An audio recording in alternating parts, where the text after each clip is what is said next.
A paz do Senhor, meu irmão, minha irmã, meu amigo e minha amiga que nos assiste de perto e de longe.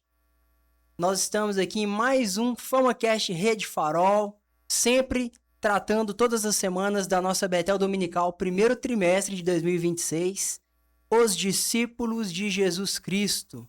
Meu nome é Matheus e eu quero te pedir encarecidamente para que antes da gente continuar, você já se inscreva nesse canal, curta esse vídeo. Aliás, deixa para assistir no final. Se você curtir, você curte.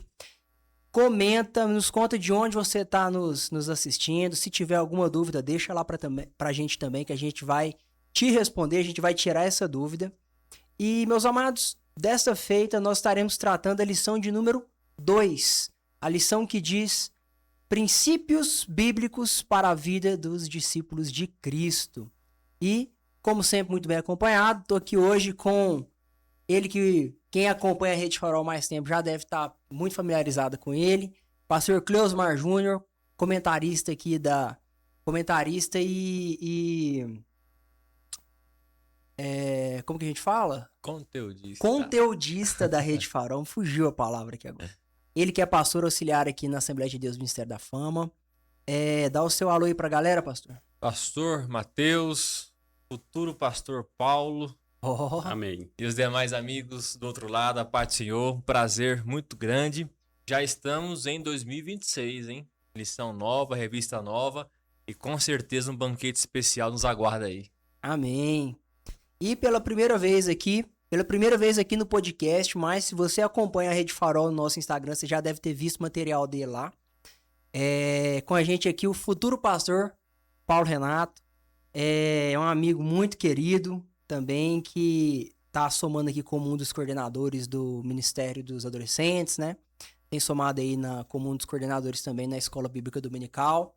E é sempre um prazer recebê-lo, meu amigo. Dá o seu alô aí pra galera. Paz do Senhor, galera, tudo bem? É um prazer também estar aqui com vocês. Pessoal aqui bem preparado, né? Vamos ver se vai dar tudo certo aqui, essa nossa primeiro momento aqui nesse podcast.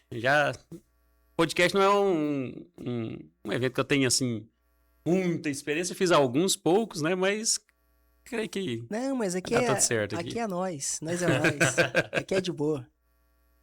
Amados, então, pra gente começar, o texto de referência que o nosso comentarista aqui é o pastor Eliel Araújo de Alencar, ele colocou pra gente nessa lição, o texto tá lá em Filipenses 4, versos 5 até o 9. Ele vai falar assim, ó. Seja a vossa equidade notória a todos os homens, perto está o Senhor. Não estejais inquietos por coisa alguma, antes, as vossas petições sejam em tudo conhecidas diante de Deus, pela oração e súplica com ação de graças.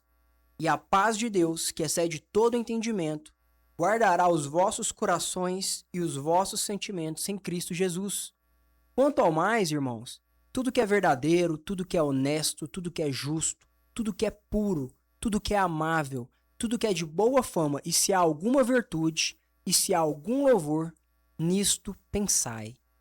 O que também aprendestes e recebestes e ouvistes e vistes em mim, isto fazei, e o Deus de paz será convosco. Cara, eu sou apaixonado nesse texto. É bonito quando ele fala, né? A paz de Deus que excede todo entendimento guardará os vossos corações e os vossos sentimentos em Cristo Jesus, né? É um texto que eu acho que é muito caro para uma sociedade nossa que tá emocionalmente tão doente, né? Mas não é nem disso que nós vamos falar. O título da nossa lição é Princípios Bíblicos para a Vida dos Discípulos de Cristo. Ele vai trabalhar aqui alguns princípios, né? Ele vai elencar aqui pra gente, no primeiro ponto, acho que serve como um bom ponto de partida pra gente. E nós estamos trabalhando essa questão do discipulado, o que significa ser um discípulo, como se dá essa caminhada do discípulo, da vida cristã, né? A gente começou lá na lição número 1 falando do novo nascimento, arrependimento. Agora a gente já vai começar, né? Depois do novo nascimento, depois, né,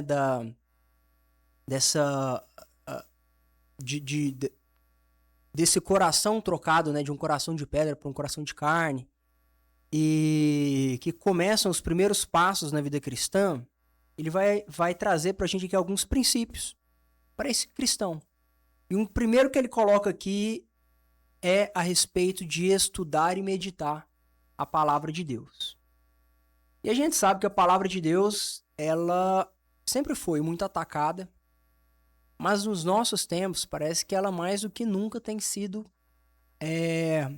atacada, sua validade tem sido colocada em xeque. Essa palavra de Deus, ela ainda pode ser considerada autoritativa para a vida do cristão? Ainda hoje, para o cristão pós-moderno, né, nessa sociedade que nós estamos, que coloca tudo em xeque, que o homem é padrão último para todas as coisas, tem como a gente afirmar que um livro que alguns aqui foram escritos há mais de 3.000 anos, eles ainda são padrão último para a vida do discípulo? Com certeza. Pega aqui uma frase de Billy Graham, saudoso Billy Graham, que diz que a Bíblia é mais atual que o jornal, né? Será publicado amanhã. Então, concernente à palavra de Deus, ainda que ouvimos alguns figuras aí na rede social, na internet, televisão, enfim, de que a Bíblia é machista, que a Bíblia tem que trocar algumas questões, tirar alguns versos, que a Bíblia precisa ser atualizada, contextualizada, enfim, há esses pontos de pensamento que, ao meu ver, são pensamentos errôneos e ferem, né, a própria palavra. A Bíblia é inspirada por Deus. Por mais que há essa participação humana nos registros, né, de forma literal, escrevendo, compartilhando, testemunho, cartas e por aí vai, mas tudo que há nela há uma inspiração da parte de Deus. Então, portanto, sim, ela ainda tem toda a atualidade pela frente, até a volta de Jesus ou até o Senhor estabelecer o fim de todas as coisas. E, consequentemente, o diabo sabe disso e ele tenta levantar esses fragmentos em nosso meio, Paulo, para que nós possamos perder essa estabilidade da palavra real, verdadeira, inspirada. Na verdade, a estratégia de Satanás sempre foi essa, né? Com certeza. Sempre foi contradizer a palavra de Deus, sempre foi tentar tirar a validade da palavra de Deus. Por isso também o ministério dos profetas, ele é marcado por esse ouve, ó Israel, né? Sempre um retorno à palavra. Com certeza. E pegando esse teu exemplo, pastor Mateus, em Oséias capítulo 4, vê que o verso 1 diz Deus, né? Que Deus tem ele tem algo contra os habitantes da terra. E ele não vê verdade, ele não vê amor e nem o conhecimento do próprio Deus. Aí no verso de número 6 do mesmo capítulo, né? A Bíblia diz que por falta de conhecer, né, por falta do conhecimento, trouxe a consequência que o povo alcançou a destruição. Por isso que no capítulo 6 de Oséias, verso 3, há uma insistência dizendo, olha, conheçamos e prossigamos e conhecer o Senhor. Então, consequentemente, né, toda a negligência da palavra, ela me põe contra a própria palavra. Né? Toda a negligência minha de não estar vivendo nela, dando a verdade que ela de fato tem, eu estou contra ela. E isso é uma falta muito grave. E por isso que os falsos profetas, eles não estão num bar tentando ganhar vidas, eles não estão aí talvez em lugares que para nós são lugares ilícitos de ir, eles estão nas nossas igrejas, nos nossos púlpitos, né, manuseando a Bíblia de forma errônea para atrair multidões para alguns projetos pessoais, quem sabe, ou propósitos que ferem, né, o propósito real de Deus. Então, os falsos profetas, as heresias que muitos nós já sabemos, algumas seitas que usam a própria Bíblia Sagrada, né, e distorcem a verdade dela real para o seu próprio entender, com o seu próprio pensamento, com o seu próprio, sua própria meta de objetivo para ser alcançado. E, consequentemente, para mim, isso é uma das faltas mais graves que pode acontecer. Então, sim, há veracidade na palavra, há toda a autoridade divina na palavra e, consequentemente, isso nos faz com que, como discípulos, possamos, de fato, então, compreender isso e viver, de fato, conforme ela nos orienta e nos guia.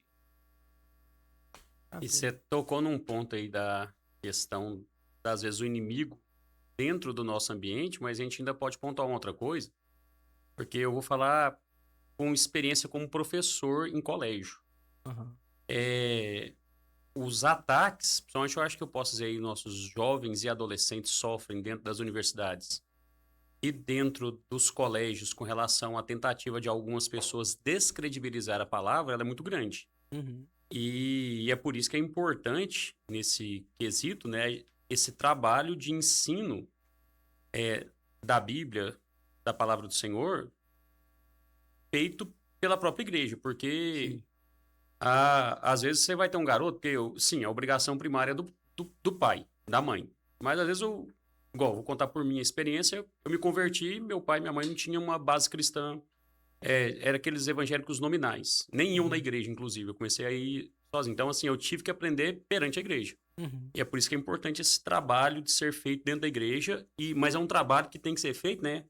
Não somente ensinando, mas incentivando com que a pessoa venha a aprender dentro de casa. Uhum. Eu vou até falar que, por mim, por exemplo, eu lembro que eu ia muito à igreja, então sabia reproduzir muitas falas de irmãos. Eu ia de segunda a segunda na igreja. Uhum. Teve uma época na minha vida que, adolescente, 14 anos, não tinha nada para fazer, à noite eu ia para a igreja.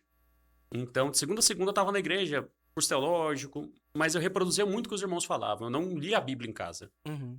E aí teve um dado momento, eu estava na sala de um pastor, conversando com ele, trocando uma ideia. Tinha uns 16, 17 anos. Eu acho que não tem problema citar nome, porque é um testemunho, né? Uhum. O pastor Zé Geraldo Queiroz. O pai, inclusive, do pai do pastor Moisés, que estava aqui na lição número 1 com a gente. E ele começou a conversar comigo e percebeu, identificou que eu reproduzi algumas coisas, mas que de fato eu não li a Bíblia em casa. Ele puxou minha orelha. E aí ele falou, você precisa começar a ler a Bíblia em casa, cara. Você precisa. No dia até me incomodou aquele comentário dele, mas eu sempre fui muito respeitoso com as pessoas mais velhas. E apesar de me incomodar com aquela fala dele... Você sabia que ele estava certo? Eu fui meditar no comentário dele, sim. A conclusão foi essa. Ele estava certo. E eu comecei a ler a Bíblia em casa. E aquilo revolucionou minha vida com relação ao cristianismo. Eu entendi o que era o cristianismo e a partir daquele momento eu acredito que foi o ponto start o ponto principal da minha conversão. Então, estava sendo trabalhado, obviamente, nada foi em vão. Mas, assim, aquele foi o start da minha conversão. Então, a gente tem que começar a incentivar esse pessoal a buscar a palavra do Senhor dentro das suas casas, nos seus devocionais diários, para que eles possam ter realmente uma base sólida para não sofrer esses ataques sem saber o que responder, ficar perdidos em sala de aula. E é o que eu percebo muito. Eu vejo muito adolescente cristão que chega dentro de colégio, vou falar por colégio que é a minha maior realidade, e de repente eles sofrem alguns questionamentos, e naquilo ali ele começa a questionar tudo, e de repente o questionamento já viram afirmações mais sérias, mais severas, e de repente ele simplesmente abandona a fé.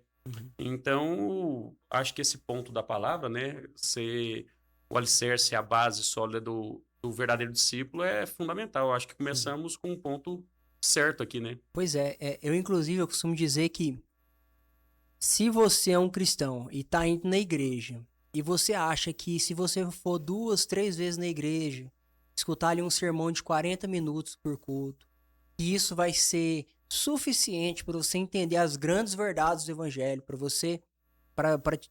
você começar a acessar um nível de intimidade com Deus, no sentido de entender, né, as grandes questões, as grandes verdades. Se você acha que é suficiente, eu lamento te dizer, não é suficiente. Se não tiver Bíblia aberta dentro de casa, se não tiver vida devocional, não vai ser suficiente, né? Eu também, eu tive um processo também que, mais ali na minha juventude, eu comecei a estudar muito, assim, pra valer. Pra valer, cara, eu me amarrava. Eu quantas e quantas vezes, e assim, cara, eu lamento muito por você que tá nos assistindo, se você ainda não passou por essa experiência, eu sou chorão, eu choro facinho. Mas, cara, é gostoso demais. Você tá lendo assim, sozinho, dentro do seu quarto. Você tá lendo ali, você começa a ler um negócio, você fala, caraca, nunca tinha visto isso. Eu não conhecia isso sobre Deus. Sabe, aquele negócio que te faz aquele assombro. Sabe, tipo assim, você chorar sozinho, assim, derramar lágrimas em cima da Bíblia. Cara, isso é gostoso demais. é muito bom esse assombro em Deus, né? Porque Deus, ele nos assombra, mas é um assombro não no sentido de te assustar, mas no sentido de você falar assim, parece que eu descobri uma nova faceta de Deus agora. Parece que eu não sabia que ele era tão grande assim, né? Parece que caíram escamas dos meus olhos, eu tô enxergando um novo ponto. E eu acho isso fantástico, fantástico. Mas isso que o Paulo falou é importantíssimo. Muitas vezes, muitas crises de fé vêm porque os jovens, adolescentes, eles não sabem defender a sua fé. Na verdade, a fé não está fundamentada em convicções. E eu acho que não tem outro caminho, na verdade, para a gente poder fundamentar, a não ser pela leitura e estudo da palavra de Deus. Eu gosto de falar que a Bíblia ela é o livro do semi-analfabeto, ela é o livro da pessoa mais simples e é o livro do PhD também.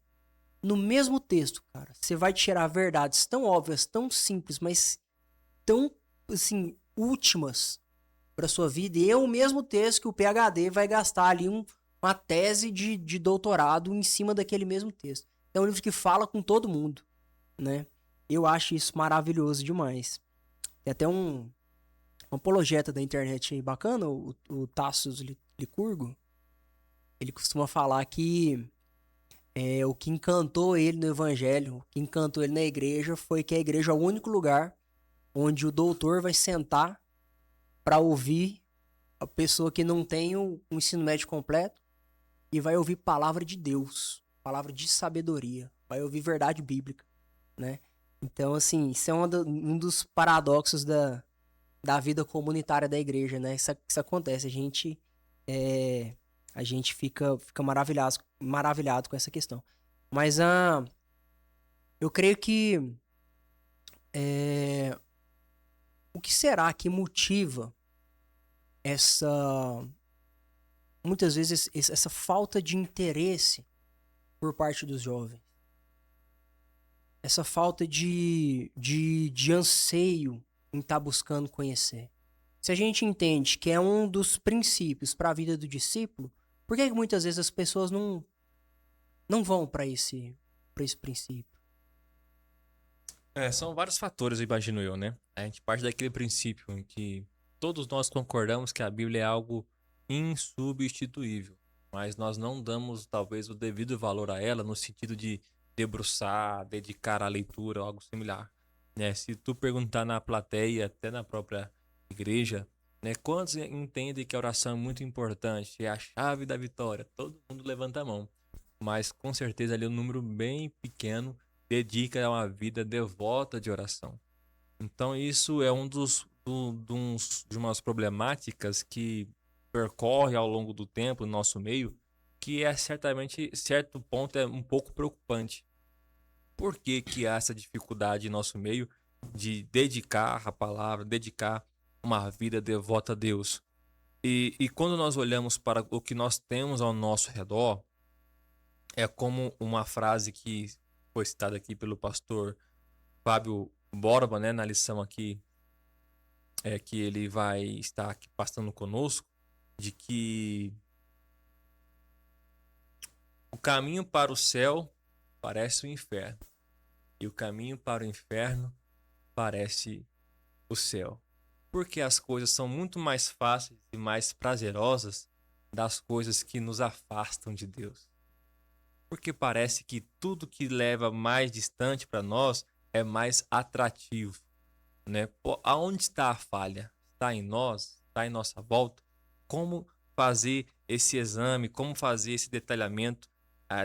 Descrever esse mapeamento de forma mais profunda. Eu acredito que talvez não seja nem tanto você encontrar, porque as pessoas sabem disso. Mas o que é mais intrigante para nós é porque nos falta essa forma de viver. É procrastinação? É preguiça? É negligência? É desobediência? É talvez uma ausência de uma experiência que já teve ou falta ter com Deus? Então acredito que, consequentemente, tudo aquilo que não está nos atraindo para Deus através de sua palavra, ele vai sempre substituir por prazeres momentâneos que não vai nos levar a lugar nenhum. Então, olhamos para um culto de ensino e para um evento muito legal da igreja, que traga muitas pessoas. Aonde terá mais probabilidade de um número expressivo estar presente? Né? Olhamos para nossas igrejas em momentos marcados para a oração. Por que nós não encontramos essa massa, essa massa como a Bíblia, como em Atos capítulo 2, de forma unânime por uma causa? Consequentemente, esse mundo nosso globalizado, atualizado, avançado, ansioso, nos permite ver que talvez o nosso coração de fato ainda não entendeu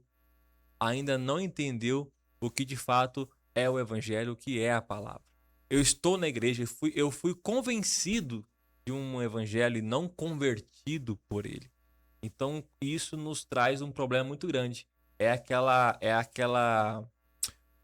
aquele choque, não é o choque a palavra, mas é aquela realidade que chamamos de uma reevangelização. Nós temos um discipulado para quem já está há décadas na igreja.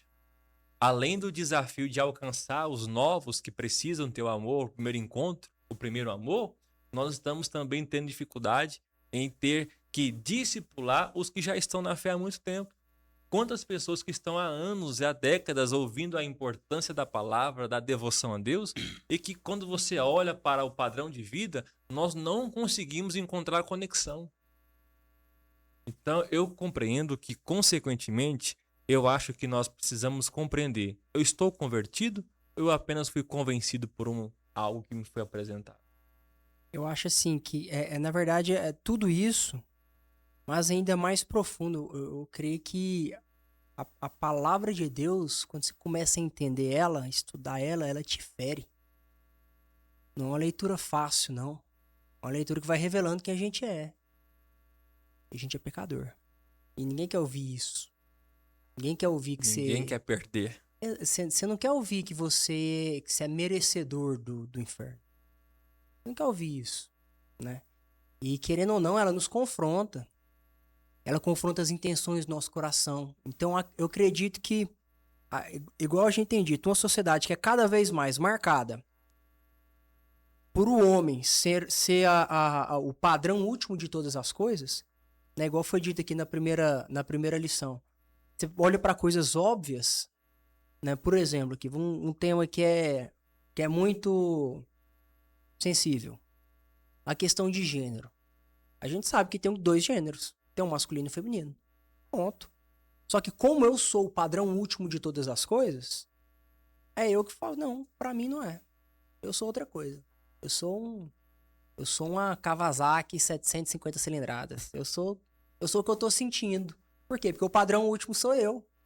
Entendeu? Então, assim, cara, quando aí você vai pra um livro que fala assim, ó, você é pecador, você é isso, você é isso, é isso. Eu acho que muito da resistência que a gente tem é porque a gente não quer confrontar essa realidade pecaminosa, sabe? Por mais que ela nos apresente o evangelho da graça, ainda assim, mesmo debaixo da graça, a gente essa luta constante de uma velha natureza, uma nova natureza do discípulo que vem sendo forjada, não é algo fácil. Você não quer ler numa sociedade que é cada vez mais autocentrada, você não quer ler negue-se a si mesmo.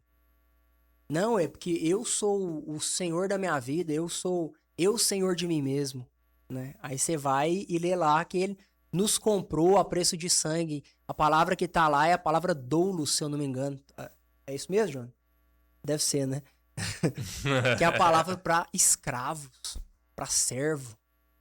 Então, assim, é um negócio que a gente não é? Com É certeza. difícil, uma parada que Nós queremos que o não é evangelho, fácil de encarar. nós de queremos que o frente. evangelho encaixe com aquilo que nós acreditamos ser.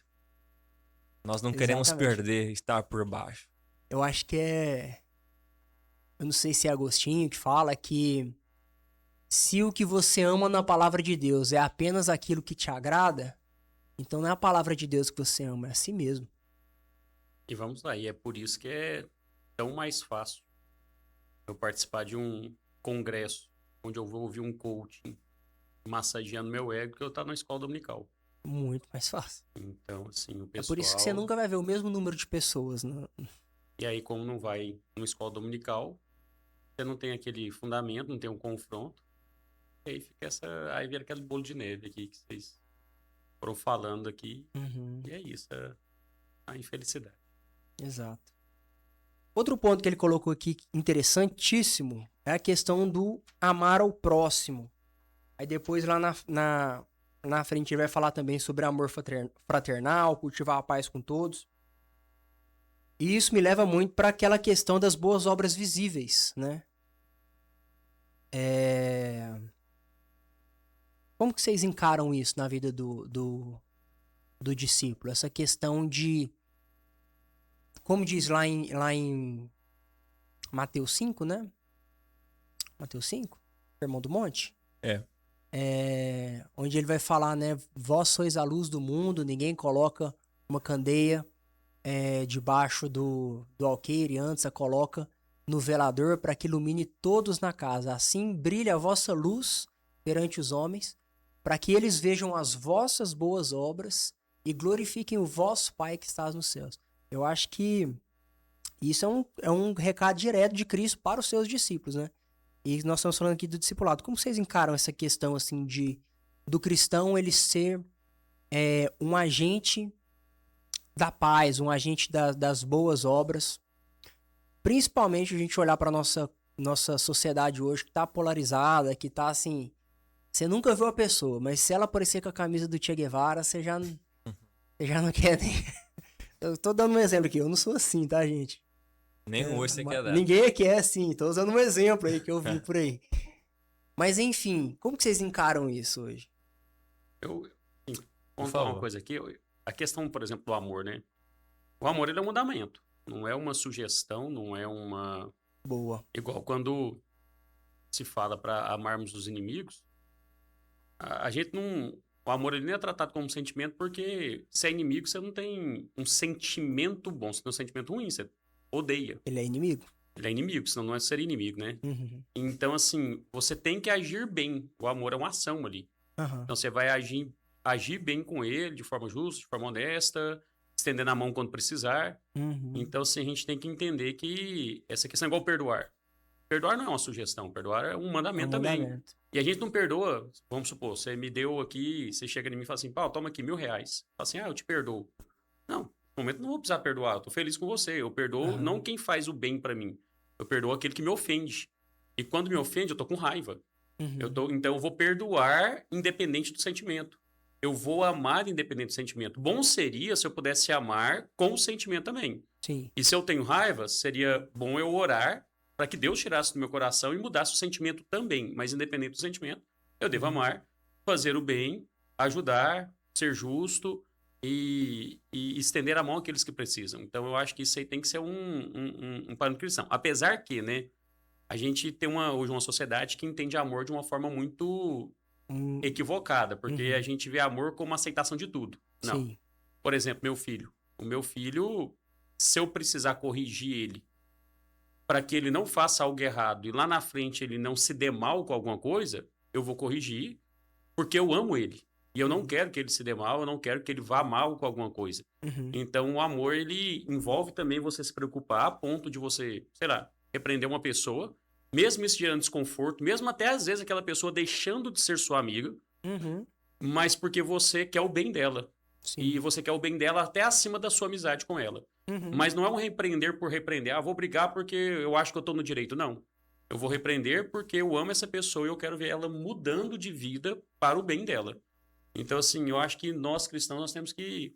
Essa é uma marca importante, né? Na vida do discípulo, que é a questão do amor. É o amor independente de sentimento, é o amor independente de tudo, e é o amor de querer ver o outro bem, em especial. Não, especial não, né? O ponto principal, essas pessoas servindo a Deus. Eu acho que é isso. Eu até li um livro, acho que foi o Pastoreando Coração de Crianças. Ele fala assim, quando você é pai, você ama seu filho, se você quer o bem do seu filho, você não vai castigar ele porque você quer que ele cumpra um capricho para você. Mas você vai castigar ele quando ele está com o seu coração se distanciando de Deus. Você vai castigar e dar a bronca nele para aproximar ele de Deus, não para que ele faça a sua vontade. Uhum. Então você não vai brigar com seu filho porque, eu queria que ele fizesse, não. Você vai brigar com seu filho porque ele deve fazer isso em amor a Deus e cumprindo o propósito dele. Maravilha. Com certeza. Isso faz parte das características do próprio Cristo. O apóstolo Pedro nos exorta de que nós devemos seguir as suas pisadas. Além de ser um fruto do Espírito, o amor, a paz, a fé, a paciência, a temperança, o domínio próprio, nesse mundo bem polarizado, como o nosso pastor Mateus disse aqui, a relevância disso é praticamente a credibilidade da mensagem que levamos, né? Nós dizemos, vamos amar, vamos ajudar, e nós estamos nos bastidores matando pessoas. Nós dizemos, vamos abraçar, vamos perdoar, Exatamente. e nós queremos fazer justiça com as próprias mãos, com sangue nos olhos, e eu vou partir para cima. Nós ministramos uma coisa e vemos outra. Aham. É como uma daquelas igrejas que está ali na Ásia Menor, e Cristo diz para elas, olha, eu conheço as suas obras, você tem nome de que está viva, mas está morta. Você não é frio, você não é nem morna, você é uma coisa que não traz o quê? Uma coerência. Então, viver o que aqui foi falado, a palavra, é dar credibilidade e coerência daquilo que o Senhor nos ensina. Uhum. Então, o mundo lá fora não julga demais.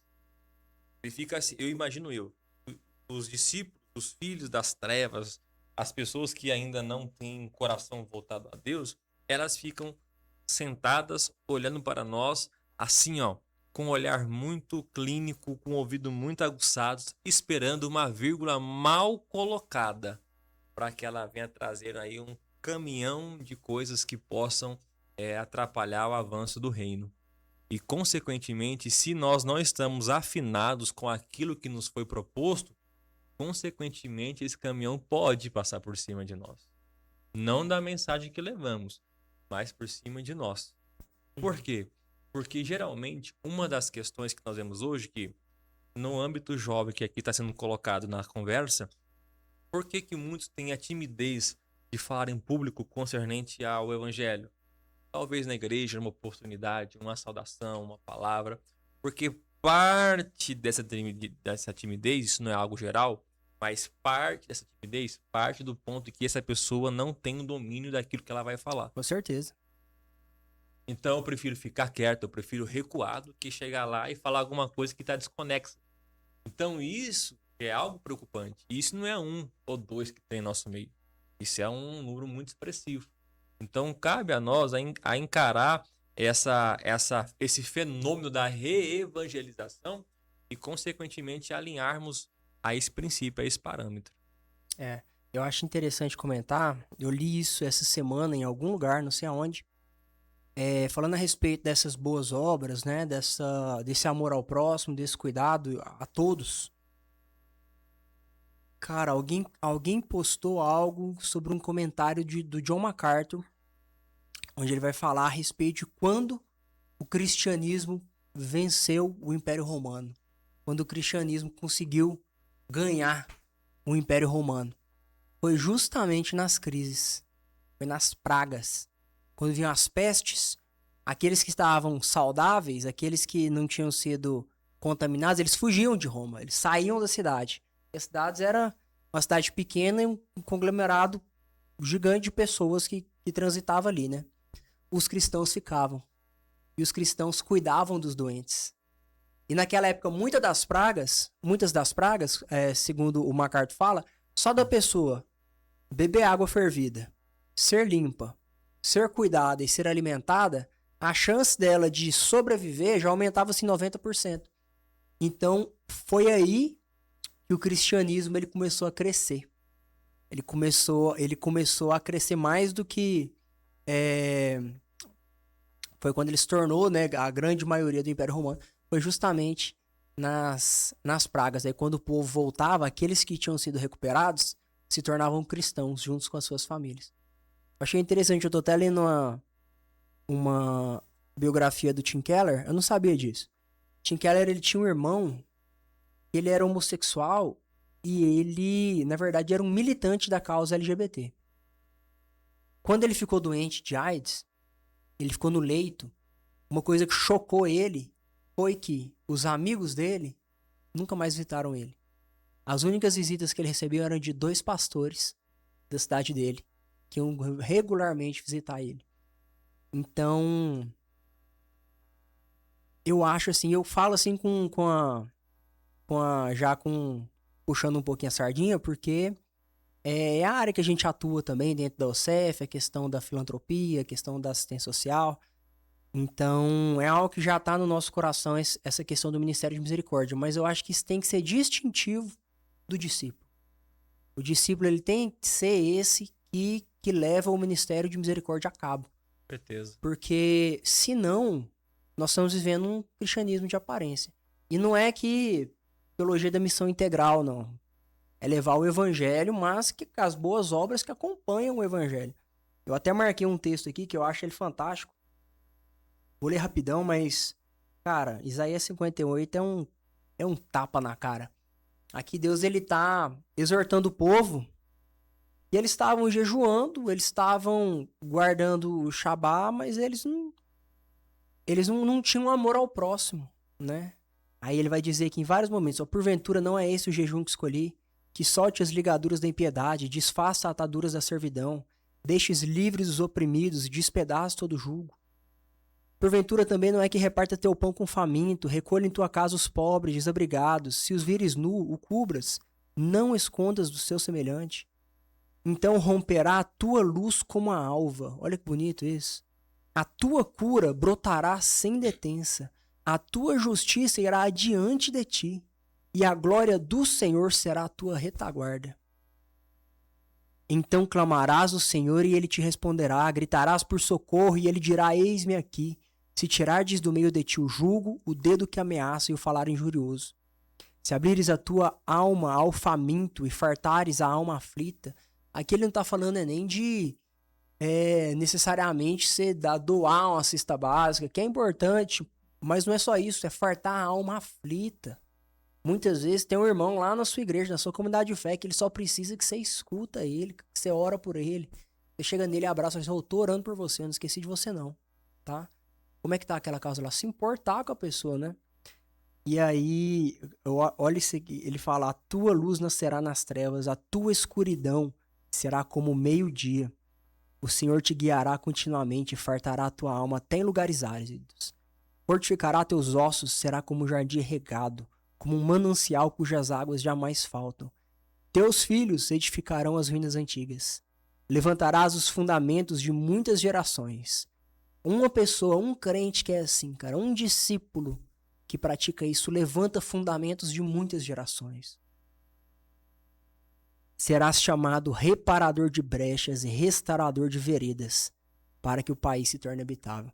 Cara, esse texto aqui, ele tem... Eu fico esperando a oportunidade que eu tenho de ler ele, que eu tenho muito carinho com esse capítulo 58 de Isaías.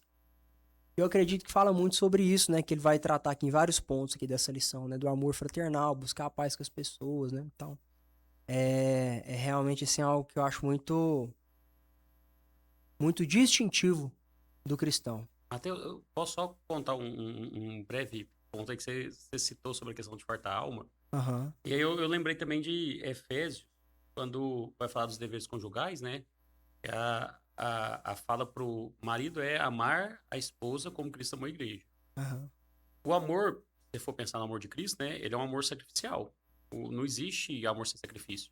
Uhum. E o sacrifício ele pode se dar em várias formas. E eu acho que talvez, às vezes, a emocional é a mais difícil de ser feito. Porque, às vezes, por exemplo, você só quer descansar. Uhum. Mas alguém precisa de você. Então, você vai tirar aquele seu tempo de descanso para se cansar um pouco mais, para tirar a carga de alguém que precisa emocionalmente daquele momento.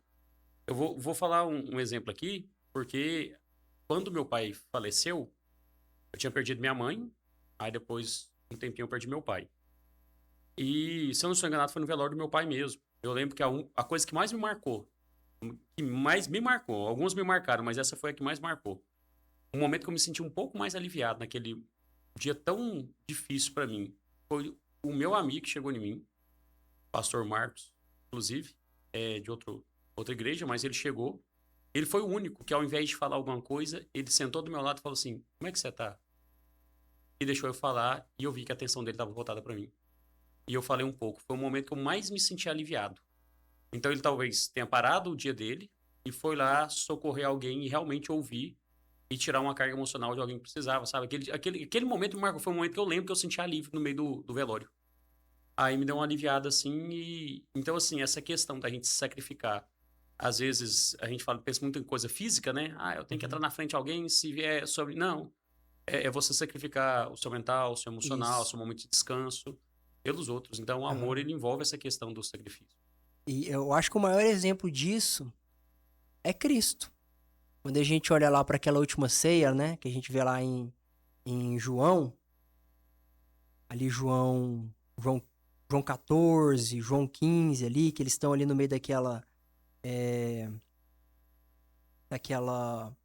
João 14 principalmente, aquela última ceia, a palavra de Deus fala que o Espírito de Jesus estava conturbado dentro de si. Ele sabia que ele estava indo para a morte. Ele sabia, e olha para você ver, Cristo, sabendo que sairia dali para o martírio, né, para o seu sacrifício, ele lavou os pés do seu traidor naquela noite. E aí quando ele fala para eles com o espírito conturbado, de quem sabia que ia morrer, e os discípulos começam a desesperar, aí ele começa a consolar os discípulos. Isso que eu acho mais doido, assim, porque era ele que tinha que ser consolado, né? Uhum. E aí ele começa a consolar os discípulos. Olha, não se turbe o vosso coração. Creio no Pai, creio também em mim. Então, o evangelho, ele não é ensimesmado. Citar aqui o deuterocanônico, né? De novo. C.S. Lewis, lá em Surpreendido por Alegria, ele fala assim, falando da sua conversão: fui, como dizem, arrancado de mim mesmo. Então, o evangelho, ele nos arranca de nós mesmos e nos joga no serviço. Eu costumo dizer que igreja é um monte de gente ferida, cuidando das chagas uns dos outros. Eu tô ferido, mas eu não vou olhar pra minha ferida, eu vou cuidar da ferida do meu irmão que tá aqui. Aí o outro que tá lá cuida da minha, aí o outro que tá ali cuida do... Isso é igreja. Isso é igreja, é a gente deixar de ser ensimesmado e começar a entrar na vida um do outro, né? Essa é a nova sociedade criada em Cristo, né? Que é a igreja. Ela precisa ter esse caráter. O discípulo, ele precisa ter esse caráter. E para fechar aqui, uma outra questão que foi colocada aqui, que eu acho muito importante, é a questão da busca pela santidade também, né? Assim, já de forma assim mais resumida, a gente trabalhou muito isso na primeira lição, acho que a gente ainda vai continuar trabalhando, mas como que vocês entendem por esse princípio bíblico da busca pela santidade na vida do discípulo? Mas se ele já é um discípulo, se ele já foi salvo, né? Se ele já tá salvo, se uma vez salvo, não é sempre salvo? Não, peraí. Era pra ser rápido, né? Eu comecei Mas essa questão da busca da santidade, por que é tão importante que o discípulo ele busque por santidade? Aí a gente volta concernente ao pensamento e à compreensão, né, da natureza de Deus, né, da base sólida de Deus. Sede santos, porque o Senhor, vosso Deus, é santo, né? Uhum. Buscai a santificação e a paz com todos, sem a qual ninguém verá a Deus. Então não há outro caminho, né? É claro que nós cometemos as falhas, erramos e temos a tendência sempre humana de poder desviar do foco da rota, mas sempre um coração arrependido, encontrando-se com um olhar misericordioso, haverá sempre a graça manifestada, a oportunidade de fato viver. E a santidade, né, é um estado, a santificação é um processo. E nós buscamos isso para poder viver e até mesmo contemplar a Deus na eternidade. Não há outro caminho. Então, eu preciso entender isso, que isso não é algum clichê de pregador ou de um professor da escola dominical. Isso é uma conduta inegociável. Sim. Então, com certeza, a gente não pode abrir mão disso e buscar no sentido de querer ver a Deus. Você quer ver a Deus? Você quer viver na eternidade com o Senhor? Não tem um segredo. O segredo é você fazer aquilo que já foi estabelecido, né? A ordem divina. E, consequentemente, nós colheremos esse fruto. Eu olho muito isso para poder finalizar. Os trabalhos da nossa casa aqui na Defama, E um dos projetos que nosso pastor investe muito, né, e sempre está ali com um olhar sobre nós, o próprio projeto ID, que é onde eu vejo tudo isso no ID, nós aqui falamos hoje. Ajudar pessoas que estão chegando, a paciência, a misericórdia de ajudar situações complicadas, delicadas. Pessoas que já receberam ajudas e foram abençoadas em muitos aspectos dentro do seu círculo ali do ID, que é o nosso trabalho dos cultos nos lares, enfim. E a gente percebe que o evangelho ali, ele cria em nós algo extraordinário. Porque aqui no culto você vem com milhares de pessoas, a sua tendência é o quê? Amém. Vamos embora para casa, porque amanhã tem que levantar cedo. De repente você vai para um ID, para uma casa de pessoas que são ali do seu convívio e começa a falar de Deus, do evangelho, da obra, né, do estilo de vida de Cristo, e você começa a compreender que, consequentemente, a minha vida precisa estar pautada no desejo, no coração de Deus. Essa é sempre a minha oração. Deus, me ajude a alcançar a alegria do teu coração. Cara, sobre essa questão da santidade, assim, se for um rápido comentário, que a gente tem que tomar cuidado com aquela questão da carne, né? E Gálatas deixa bem claro que todos nós temos, né, aquelas propensões e aqueles desejos. Uhum. E alguns, às vezes, é um pouco mais evidente em algumas áreas, tem mais dificuldade, mas todos nós temos. Então, se eu não me vigiar, eu vou me envolver com prostituição, vou me envolver com inimizade, vou me envolver com... Mas em algumas áreas eu acho que nós temos alguns pontos que são um pouco mais, assim, digamos que mais fortes, né? Alguns pontos aí, alguns desejos que são mais fortes na vida de cada um. Mas acho que todo mundo tem tudo ali. Mas o ponto é que a gente precisa fazer aquilo, negar a nós mesmos, tomar a cruz e seguir a Cristo todos os dias. Então, que a santidade, ela não tem muito segredo. A gente sabe, no fundo, a partir do momento que a gente está alicerçado na palavra, sabe o que é, né? Sim. A gente sabe o que é certo e o que é errado. Sim. Aí a gente fica dando desculpa, às vezes, para poder não viver a vida de santidade. É a lei moral impressa no coração de cada ser humano. E o brabo é ficar também justificando, né? Às vezes a gente justifica e explica os nossos pecados. Não, justificar não, vou mudar a expressão. Às vezes a gente explica os nossos pecados como se isso justificassem eles, né? Uhum. E a gente não tem que parar com isso, né? Tomar vergonha na cara e mortificar a carne mesmo, né? Não Exato, tem não tem jeito. Exatamente. Sabe o que um exercício que me ajudou? Dar nome pros pecados. Dar nome.